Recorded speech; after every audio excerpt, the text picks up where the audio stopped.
I am so excited to host this wonderful event with Felicia Luna Lemus, and this is session 2 in the Cal State Distinguished Visiting Writers Program for Spring 21, which we are organizing as Lunchtime Talks. And here's my little silent film signage. Welcome to Cal State East Bay's Spring 21 Distinguished Visiting Writers Series, care of the English and Creative Writing Department. I like it.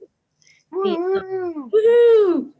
We're keeping it alive anyway in this virtual format, and I'm so happy to be here, and I'm so excited to host Felicia Luna Lemus.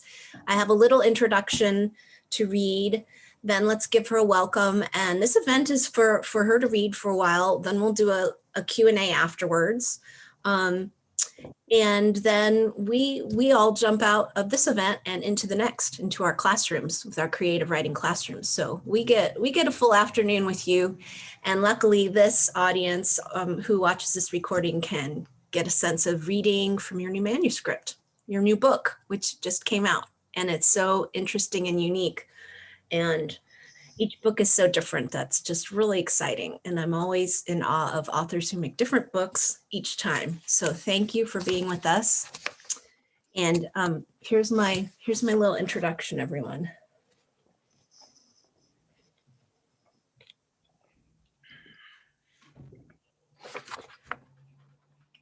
Oh, thanks, Jack. Flashlight to my ear, a tiny spider crawled out toward the light. The loud scratching only I could hear stopped. I was 16 that time. Here we are in that too real zone that feels almost fantastic. A spider hopping out of the author's ear. Did it really happen? Is the whole memoir particulate matter structured as spider web mimicry? Is the spider here gaining freedom, offering the author more acute hearing needed for observation and evolution? Or is this a tiny horror movie plugged right into the middle of a manuscript?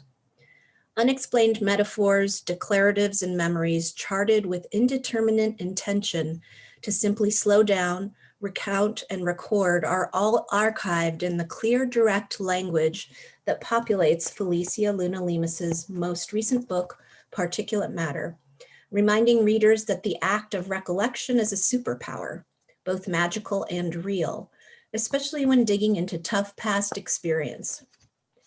Felicia Luna Lemus's first 2 books, trace elements of random tea parties and Like Sun, introduced a voice to the world, including to me, that always speaks clearly to everybody who cares to listen. Like a quiet, hiding spider, her marvelous language expands with possibility when one gives it proper attention. I wouldn't call her syntax full of magical thinking sparse exactly, but rather pointed and empowered. Tragicomedy inflects plots to bring pause, like sips of tea. The reflective nature of Felicia's stories is embedded in option. That is to say, one can certainly read her books as page-turners with juicy plots, but if ready and willing, they have so much more to offer. Little epiphanies, charismatic outbursts, and sharp jabs, like charms dangling on a charm bracelet. Range of possibility is endless in the work, but never forced. Her early work reminds me of authors like Francesca Lia Block and Silvia Moreno Garcia, with its mythology and magic built into SoCal culture tales. But this new book introduces a variant. She'll be a breath of fresh air for us today, pun intended, as she shares this new memoir, chronicling her partner's near-death experience due to pollution exacerbated by climate change in Southern California. In it, wilderness is friend and foe, full of obscure messaging. Thankfully, after the wildfire threats, I think her and her partner, novelist Nina Revoir, are both safely ensconced next to the ocean for the time being. Here's to hoping we can chat today about the fiascos they faced, but more importantly, how one comes through, continues to thrive, and how creativity can be cultivated from near wreckage. Let's give a very warm welcome to Felicia Luna Lemus. Unpause and clap for a minute. Just imagine a giant auditorium full of people clapping for you. Aww. Trini, you're the best. I'm such a fan of yours, you as a human and your writing and just everything about you. Thank you so much for that incredible, incredible, beautiful, warm welcome. I'm so touched. I'm very moved. That was just so incredibly lovely. Thank you so much. You're welcome. It's good to have you here. I'm so delighted to be here, and I'm honored to be here too. This is really wonderful to get to talk about writing and books and all these wonderful things with everyone who's here. So thank you very much for inviting me to be part of this series. I really appreciate it. It's wonderful. Oh my goodness. Wow. Thank you. And I love your signs. Oh my gosh. You're so inspiring. This is so beautiful. I love it. So I'm here for however you would like to organize this. Let me know, after that beautiful introduction, I'm emotional, but and it's so lovely. This is your time will you read to us for a while? I would love to. Settle into your voice and just read to us for a while, like a long while, and let us sit and listen. And then we'll chat afterwards. I have questions and the audience might have questions and we'll just take it from there. Beautiful. And I'll end up reading, obviously I'll be reading from Particulate Matter, the most recent book.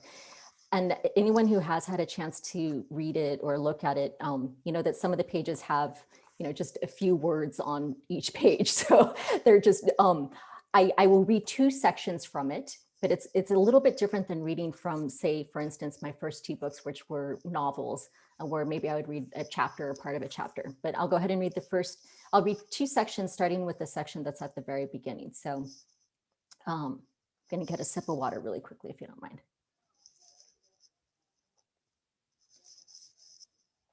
All right.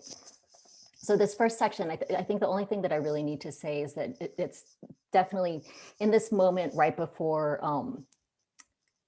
things got really serious in terms of the different situations that Trini was just speaking to, that my spouse got very sick, both from air pollution and then chemical exposure. We're living in Los Angeles, in Northeast Los Angeles, and the air quality there is just horrific. But this was our home, and we thought it was going to be our forever home. We were there for, combined 20 years. We just absolutely loved it. It's an incredibly diverse, wonderful, eclectic community with a really strong Latinish community, really powerful queer roots, just really progressive and amazing in a lot of ways, and also beautiful. It's in Los Angeles, not far from downtown, but at the same time, you have this incredible panorama of the San Gabriel Mountains. And we had a wonderful canyon. I saw a heart, yeah. So it's like the perfect thing of, nature in the city. And we had this beautiful canyon right outside our home. So we absolutely loved it. We hope to never have to leave there. And then this is what happened. So I'll go ahead and just read this little section. Today is the longest day. Sun blazing, heavy, thick, solid air. Purple mountains disappeared. Downtown skyscrapers, muted twinkle. Observatory, a dull smudge out west. It feels like my lungs are sunburned, you say.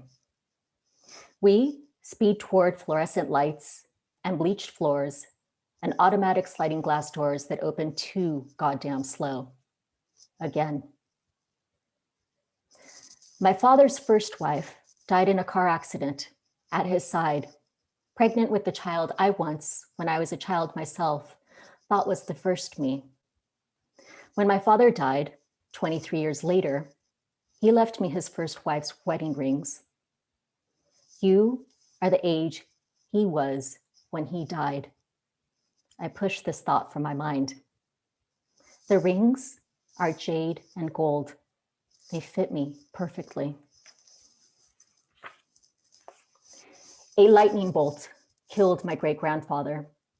We are far from those rural fields now, one country north and in a city bigger than he ever saw. Doesn't matter. It was naive of me to think the skies could be neutral. Hummingbird nest at our front gate, hair of the dog, a few of mine too, silver, delicate twigs, tiny crawling rose leaves, and a bit of white thread, tangled into the most beautiful little nest. I put the nest in a Ziploc to freeze it, to sterilize it, quoth my mother.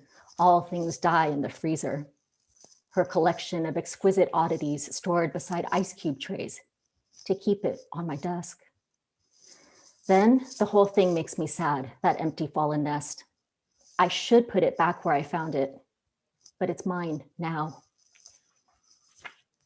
Car, full of the things you need. I drive the long drive to the shore, to the little house, home, not home, your new, temporary, I pray, residence, the place where you can breathe, literally. I fold the hanging towels, mop the bathroom floor, rinse the tub, square the corners of every bottle and tube on the counters, gather empty dry cleaner wire hangers and throw them in the blue bin. I don't even know if this town recycles like at home, our real home, home. Everything in its place. You are not.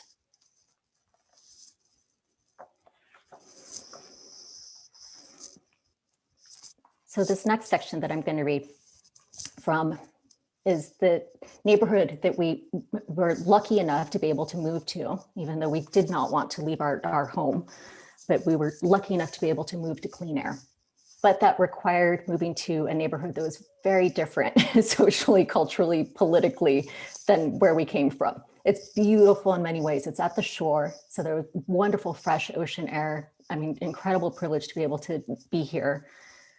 It's very different from the place that made us feel so welcome and supported and where we had our community that we really loved.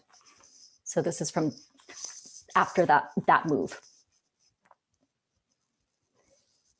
The woman at the register in the fancy house stuff store in the new temporary neighborhood makes me open the trash can I buy for home, not home, to prove I haven't tried to steal anything. She does this with a pleased smile. Now, there's nothing inside that, right? She says. I smile my best dead-eye kill you with kindness smile, likely the second smile I ever learned, right after genuine joy. Of course not. See, I say. The young woman at Starbucks in the new temporary neighborhood asks for my name and then says, oh, you're gonna have to spell that one for me. Her smile coded like I'm beginning to realize might be standard issue here. Her marker and dirty cash register fingers touch the lip of my cup. Sure, no problem, I say, my best second smile. F, as in, do not try me. E, as in Eugene, my father, great-grandson of the ambassador of exports to the King of Sweden, Flemish on his other side, and in the surname that was once my hyphenate. L, as in Luna, family name of my native blood, name of the moon in the sky. I, as in indigenous, Chichimeca, nomadic, here now and always. You will not lord over me. This land is not yours. You cannot steal what cannot be owned. C, as in, I will not say it. I will not repeat myself. A, as in, my God, just give me the cup of tea already. Chicanery. Indian giver. Going Dutch. Gypped. For one stupid moment in time, long ago, I thought we'd gotten post all of this, all of us. Don't they have an app for that? Thank you. We can unmute and clap if you feel like it, everyone. Yay. I love the emojis. I'm always like, turn it up and clap. Yeah. We Thank do you. well with emojis in this crew. Those are two of my favorite passages. So great. And one thing I love about this, and I'm sure there will be lots more conversation about it, the nature of hindsight in this manuscript, when you're trying to, assemble memories, not only remember small details, but large, and then the project of sequencing it all and figuring out what are the throughways and the themes and all of that, the kind of structural questions about this manuscript. One thing I really like about that exchange at the coffee shop, the anger that comes in hindsight, where it's like, we all know this feeling of being on the spot and you just go, sure, I can spell my name, or and then you have these thoughts that you need to process later on. And that's so integral to experiencing trauma, micro traumas and larger traumas too, right? The sense of emergency and urgency in more immediate traumas is really visceral, and you don't have time to reflect upon it a lot of the time, right? So do you think that's one of the main, was that one of your main goals in making this manuscript? As a novelist, you've been writing fiction for so many years, and now you're just speaking directly to the audience here. That's interesting. Yeah, I definitely, in the past, I've written essays, but this was it was a very different form and a different approach to trying to capture some sort of content to bring to the page for sure. Part of how this book emerged is that things were just so, as you said, I was in the midst of trauma when I wrote this. I wrote this when we were going through this experience. And in that experience, things were so incredibly overwhelming, and so much energy was going toward trying to make sure that my spouse had whatever care she needed and would recover, and would stay alive, essentially. Like, this nearly killed her, this experience. And that was also horrifying to me, because this is the person who's my one. I mean, I love her more than anything in the world. And it was so overwhelming to think of the possibility of not having her here present anymore.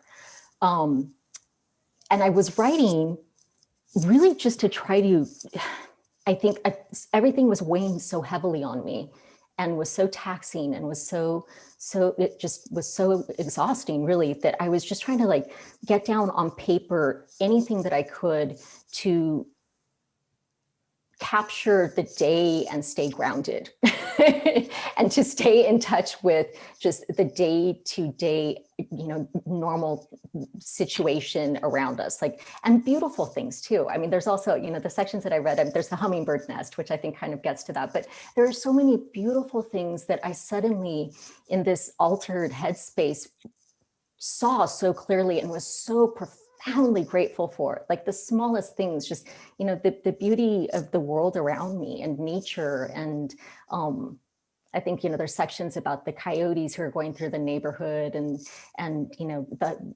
hawks that are in the canyon and all these other parts of nature that really just kept me feeling like there was something bigger than just us in the midst of all of this. And I was going to get through it.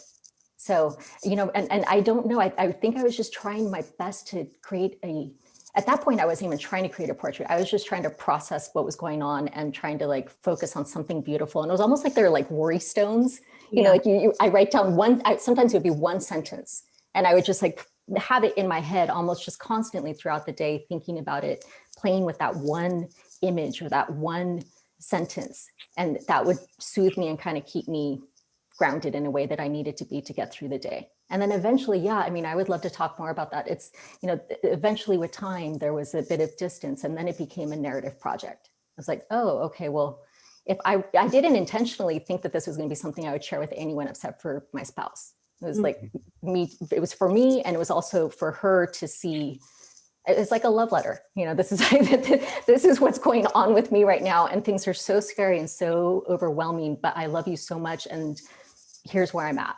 And I thought that's what it was going to be. And then at the end, at the other side of it, I realized, oh, wait a minute, there might actually be something here that other people could connect to too. And that might, we all experience trauma in different ways. So if there's something in my experience that helps someone else feel less alone in their experience of some sort of trauma, beautiful. That would be, I'd be so grateful. So, but yeah, at a certain point, it becomes this like, okay, authorial choices, and that shifts it. Yeah. Yeah, that makes so much sense. And you can feel that in the sort of, there's a little bit of diary in here, but it's not ultra journalistic. It's very organized, and there's a lot of image motif, and I can see strategies in how the pieces are structured and assembled. Even if they're not like covert, they're intuitive, right? Which is part of the fun of organizing a lot of disparate material. Do you think that kind of constraint-based project, was that soothing as much as like having this kind of external assignment that you gave yourself? Was that soothing during a tough time too? Or were you really like in a different space, like you said, and past everything being hectic and stressful, and not like maybe we are ever past that and we're still in a pandemic maybe? So, but Yeah. can you speak to this a little bit? If you think somehow subconsciously, like the giving yourself this assignment in itself was, sounds like it was a coping mechanism. And I think a lot of writing does that, but is it also a way to process and heal, right? Or move past an experience?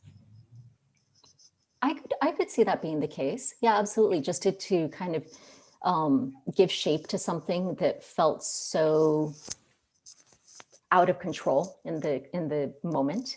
So I think absolutely. I think as a writer, that's always that's, for me, that's part of the draw of writing, is giving shape to experiences that when you're in the midst of them have their own life force, and then you can't control them. You can't morph them into what you want them to be. But then later, with some distance and some perspective, you can start to kind of think about what shape you would like to bring to the page to help a reader engage with it the best way possible, for it to, like, what needs to be on the page, what information does the reader need to be able to feel the experience that you're trying to convey, or to be in that headspace with you in that moment, or to see something incredibly beautiful. I mean, you and I are both really visual, so it's like, this whole thing of like, I really wanted for my reader eventually, once I started to think about this as a book, to be able to see the beautiful things that I saw around me in that moment, and understand how incredibly like life-giving it was, literally. This was, it fueled me to see the beauty around me in that moment. And it gave me hope when it felt like things were so hopeless. Yeah, that makes a lot of sense. I can ask you questions for the whole remaining time, but we have an audience here, and I have a list of questions that my class made for you, which we can roll over into class if we want to. But would anyone else like to jump in and ask questions and or make any comments? Yeah. I'm looking over at the. I know, I'm like, Oh, Mike. oh, I Yeah. saw Mike's hand. I got a couple, like, but something bigger that you said, that was cool, because it is when you're spelling out your name, and the something bigger there is also the family connection and everything. Plus, it's just a damn cool technique you came up with to reveal all that. Thank you. Yeah, I wish I had thought of that. How much distance? So you were saying, you needed some distance from the things that happened. How much? How do you measure that? Like, how much distance is the right amount for you to start crafting it into something creative that's workable? Honestly, I think for this particular project, I mean, I think every project's different for me that way. For this particular project, I wasn't able to even start thinking about it as a narrative or a book until my spouse was better. was going to live, when we knew with some degree of confidence that she was going to be okay. And, you know, it still has had lasting impact, and, you know, we still have to make different choices to make sure that we're in good air quality as often as possible. But there was no way that I could have engaged with it and the experience of it, and to have that kind of critical distance.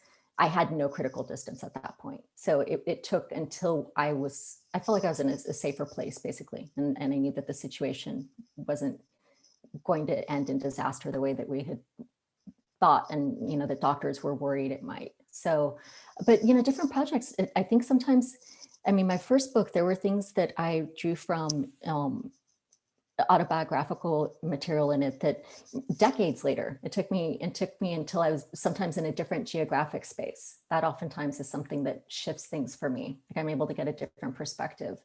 But sometimes it's as simple as, if something happened yesterday and I go on a good hike today, all of a sudden my head clears enough that I'm able to engage with it and be like, oh, okay, I think I got some clarity on it. Interesting. Maybe I'm going to go sit down and see what I can do with it as a piece of writing, you know, to try to capture something and convey something. So sometimes that's all it takes for me, is just to be able to go outside, get some fresh air. Right now, things are obviously, you know, limited in all the ways that they need to be for everyone to stay safe. But, you know, even if it's just going out on the deck and getting to see hummingbirds flying around and drinking sugar water happily and going from one tree to the next, like, that can sometimes just give me enough headspace to be able to think about things in a different way. And I just had one last thing before you left, sorry. Can you say what your influences are? Like, are you influenced by magic realism, by that movement? Or, I mean, can you kind of throw us a bone, man? I read such a range of things, honestly. I love reading nonfiction also, even like science writing. I love reading NASA reports. I love reading, you know, scientific journal materials. I can read a cookbook and be fascinated the same way I would with a really good novel. So for me, it's language. It's like the possibility of language and words. And, you know, I grew up bilingual, and I think that there was always, from the very beginning, just the understanding of different ways that language could communicate, and the different ways that you could use language to communicate with different people too. Like, it's this pliable, it's full of potential. It has all of these different possibilities that it offers in terms of, and also just the ability to speak my opinions and to give voice to my stories. Like, that's an incredible privilege. I don't take that for granted for a single second. So that in itself is enough to get me to sit down and do my work, that I can generally sit down and create stories without fear of prosecution, persecution. You know, it's safe. That's an incredible privilege to have in this country. So, yeah. But yeah, I like magical realism. Yeah. And fairy tales and you know, the parables. I love everything. I love fantastic things. I love very scientifically based things, everything in between. Yep. Thank you. Thank you. Thank you for the questions. Those are wonderful questions. Thank you. Leslie. Thank you. My class ends at 1:45 and I can't keep them longer. And I just want you to know there's some people from China in the meeting that are in my class. Wonderful. Thank So you. international in the wee hours of the morning, if I remember the time change correctly. Like 4:30 their time. Oh Eric. my gosh, you all, thank you. Thank you. What a wonderful gift. Thank you. Yeah. That's so kind and generous. Thank you very much. We're working on a reflection essay right now. And so I was wondering if you could explain the Starbucks thing with your name. I think my students are worried that they're not going to have enough to write about, so they write a huge thing, and that how you narrow it down just to spelling your name. Can you explain how you do that?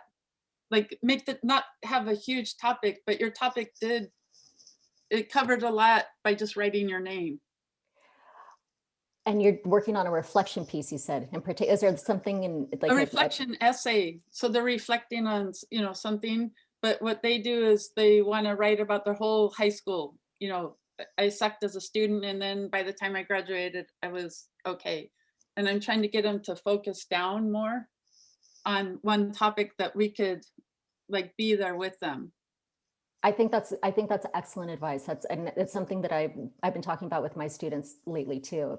And it's also having these like bite-sized assignments can be really effective and productive for a writer. So to tighten the focus as much as possible, and then sometimes once you get that one piece in the state that you want it to be, it can expand out or continue to develop. So it doesn't mean that the whole story will be lost if you just tighten the focus and maybe, one very precise moment or interaction if it's between two people, or one moment of an experience or of feelings, how one particular interaction or experience made you feel, and what you learned about yourself in that one moment. And I mean, microfiction, I've been doing a lot of microfiction with my students, of literally giving ourselves the assignment of 250 words.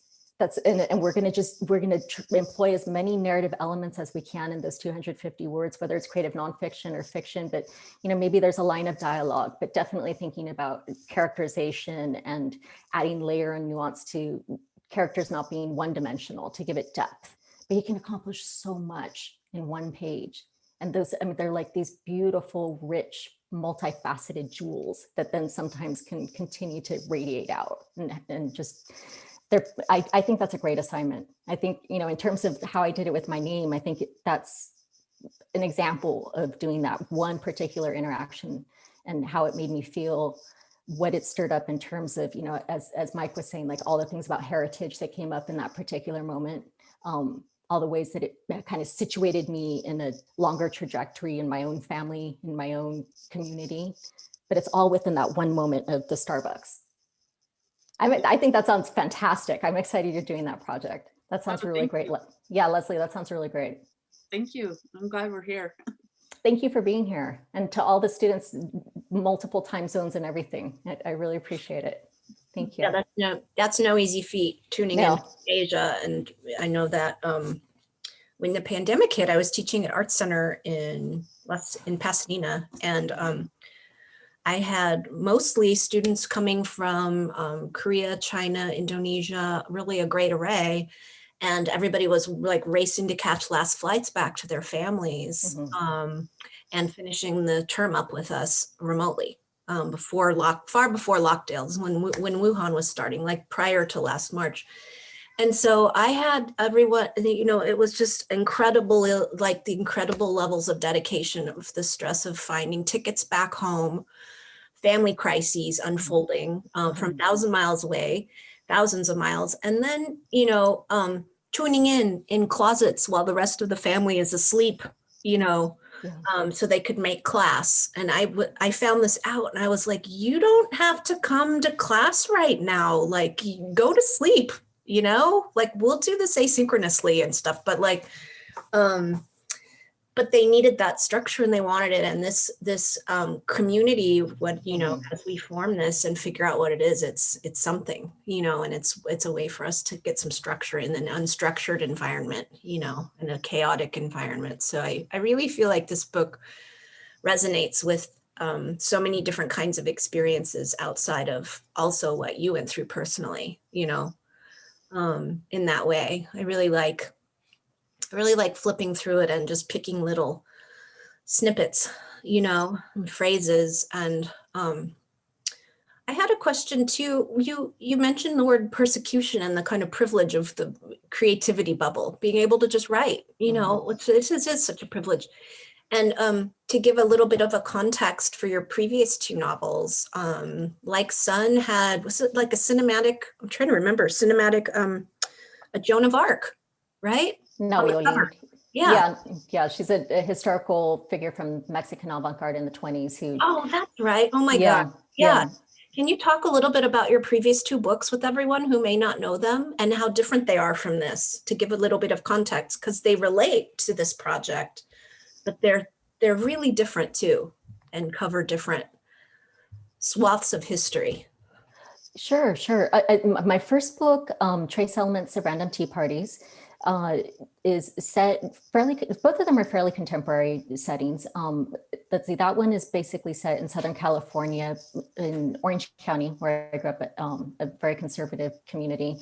and then also set in Los Angeles. And it kind of covers I guess like the post-punk, post-riot girl type moment. And there's a lot about heritage. One of the main characters in the novel is a folkloric character named Nawi Olin. Excuse me, not Nawi Olin.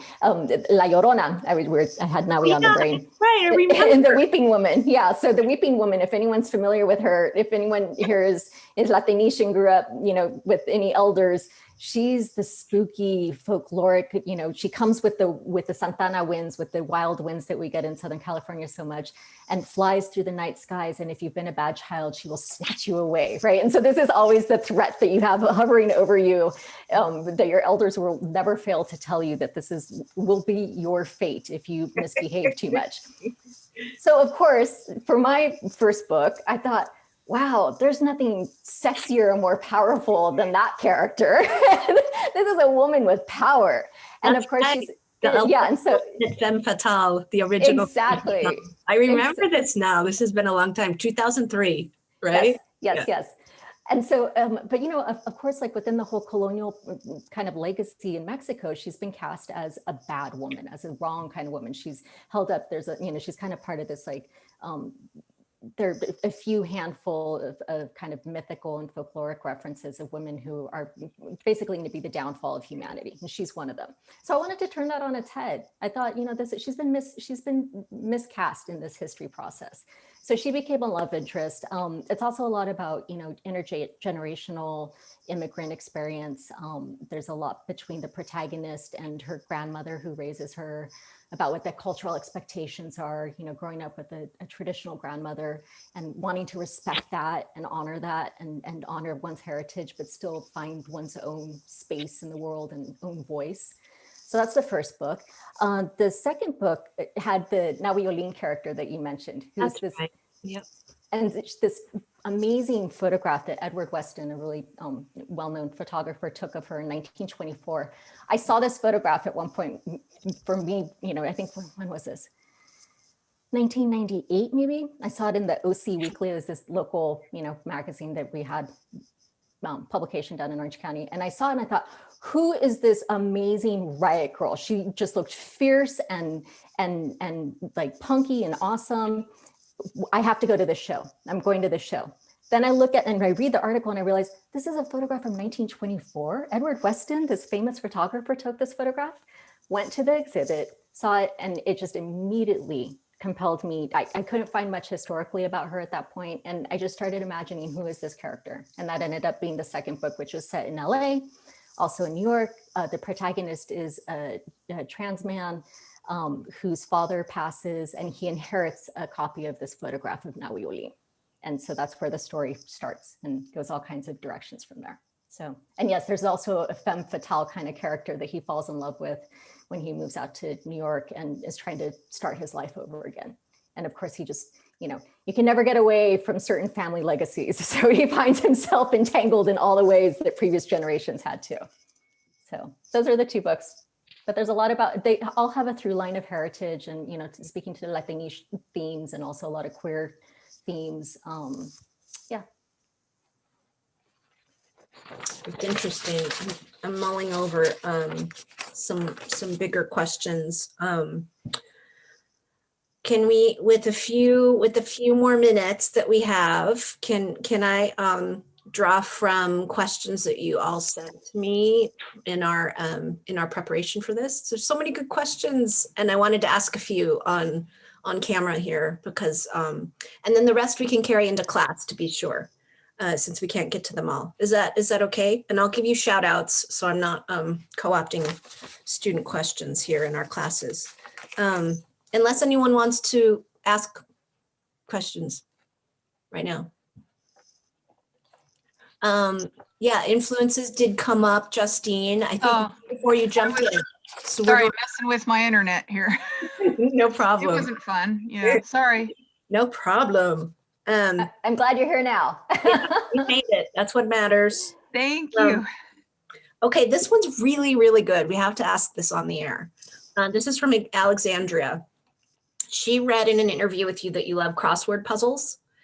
And she says, does your love for crossword puzzles influence the sometimes one word or short text on a page style you displayed in Particulate Matter? I thought that was kind of, does crossword puzzles inform the structure of this book? Wow. Oh, I wish I could lay claim to that, but I can't, but I love that. Good. I might start to just claim that. Yes, in fact. No, but I love that as a concept. But I mean, what a fun project that would be too, to do something based off of this, kind of randomized word that, word of the day that pops up and see what comes up with that. And that could be a really fun project. Yeah, we should do that actually. Maybe we could do that in class soon, because the acrostic, you read the acrostic part of the manuscript with your name, and there was a side chat, but what's it called in poetry when you did it? And I was like, acrostic poetry. And then, yeah, so the crossword could be a great generative writing assignment. I love that Get idea. our Scrabble brains going. It's a great idea. Great idea. Mm-hmm. And okay, hold on.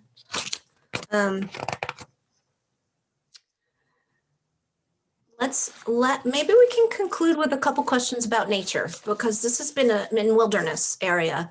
So to give other people context, you were talking in the beginning about being in Northeast LA, which was, referring to the foothills of the Angeles Crest and San Gabriel Mountains, right? And then moving to the coast, like beach areas. And there was a question in here about, this is from Michelle, she writes about nature and the worlds of insects and animals so much. I was wondering what her favorite animals or insects are. So that's the first part of this. And then I wanted to add in a little bit about the mythology of wilderness as a multifaceted character in this manuscript in particular. The stealer of life, the giver of life, being the force that, the mother force that draws you through and keeps you hoping, that you talked about. And that the manuscript to me feels like it's organized, and it's like really addressing all 5 elements. You cover in discreetly in different parts, like earth, fire, air, water, and space, just roving around. And I remember you were really big hikers for many, many years. Are you still big hikers? And how has that changed your relationship to wilderness, this whole experience? Well, I mean, during the pandemic, as we're still in the midst of it, we've had to be very, very careful. So I've been inside a store once since last March, because we just have to be as absolutely careful as we can be. The one time was to get a flu shot. So this is, given that, of course, there is a lot of science that suggests that being outside masked is a relatively safe situation with distancing and all of that, but we have not hiked as much as we normally would. Nina is still, I mean, she's the mountaineer. Yeah, she's I have photos of her, at various mountains thank goodness she's harnessed in, and there's a giant crevasse where I'm just like, why would you do this? No, respect Mother Nature and back away from the crevasse. I do not want to donate you to the volcano or whatever. Like, no, please no. So this is, she's got more of an adventure spirit for sure. I love a good day hike, and I just can't wait until it's safe to be able to go back out and really enjoy it, and to, to be in a space where we can actually breathe in that wonderful air safely, and to, be able to just fully experience it like that again. I miss it. I miss it very much. And, my family, I have agricultural roots, so I think that's part of it. My family came over, my mom's side, from Mexico to work in the orange fields and continue to stay engaged with that through many generations. And I think nature is just, part of it's got to be, I'm indigenous, and I think it's just always been an integral part of how I understand the world, and that I'm not the center of the world, that I'm just part of it. And even though my family was very sweet to tell me when I was a kid that the moon, Luna, was named for me and not the other way around. It's a family name. It's my great-grandfather, my indigenous great-grandfather who helped raise me. It's his last name, so I got it as my middle name out of respect to him. But it's just, nature is just a part of how I understand the world. And in terms of my favorite animals, I definitely, I love hummingbirds. I love horned owls. I love bears. I'm a little scared of bears, but I think they're amazing. And anytime that I, come near one out on a hike or on a trail or backpacking and camping, whatever, it's thrilling and terrifying. I have proper respect. So yeah, I love it all. I love it all. Yeah, we'll talk more about, I want to talk about spiders when we get to the class, because I feel like the spider is our metaphor for the manuscript. And maybe we can like tell some spooky stories about animals too, because that's always fun. I'm all for that. Yeah, let's continue that conversation, but let's have another round of applause where I can like show my Felicia sign here again. And thank you for being here. Thank you so much, everyone. So Thank much you. for being here for this really amazing event where we get to hear your voice and catch up with you and celebrate your new book. So Thank you. thanks for tuning in and watching if you're catching this recording later on, and feel free to join us next time. Yeah. All right. We'll see you all in a little while. Thank you. Bye.